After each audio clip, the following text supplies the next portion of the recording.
వారెవ్వా మామూలుగా లేదు కదా బడి.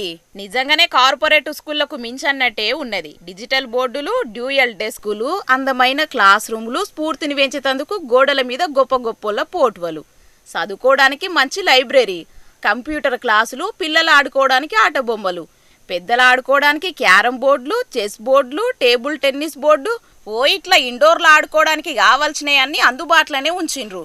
పిల్లలు చదువుకునుడు ఎంత ముఖ్యమో ఆడుకునుడు కూడా గంతే ముఖ్యం అన్నట్టే చేసిండ్రు ఏర్పాట్లన్నీ. నల్గొండ పట్టణంలో ఉన్న బొట్టుగూడల ప్రతీక్ ఫౌండేషన్ ఆధ్వర్యంలో 8 కోట్ల రూపాయలు పెట్టి కట్టిండ్రు సర్కారు బడిని. ఇక ఈ బడిని ఓపెనింగ్ చేసినాక మాట్లాడిన మంత్రి కోమటిరెడ్డి సారు, ఎడ్యుకేషన్ మినిస్టర్ అయితే మాత్రం ఈ కార్పొరేట్ స్కూళ్ళని కూడా బంద్ చేసేది ఖాయం. గవర్నమెంట్ స్కూళ్ళనే చదువుకోవాలి. పేదవాళ్ళు వస్తారు ఇంటికి. ఇప్పుడు ఈ అడ్మిషన్ల సీజన్ వచ్చిందంటే నాకు భయం అవుతుంది. పోయించిన సార్ నారాయణకు, ఈ బ్రాంచ్కు, చైతన్యకు ఎంత రానండి 3 లక్షలు. అది ఉండేదే 2. ఆయనకు తెలిసి ఎట్లా ఇట్లా కోమటి మనసు అనగానే 3 బాగుంటాడు.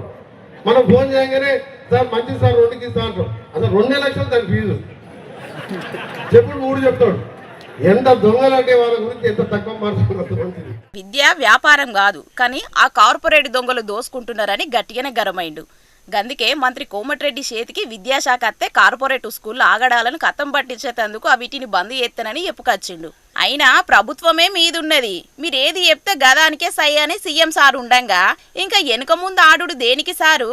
ఆ పనేదో జల్దిన చెయ్యరాదుండ్రని ప్రతిపక్షాల నాయకులు డిమాండ్ చేస్తుంటే ఏకంగా రాష్ట్ర మంత్రే కార్పొరేట్ స్కూళ్లు దోసుకుంటున్నాయని మాట్లాడుతున్నాడు.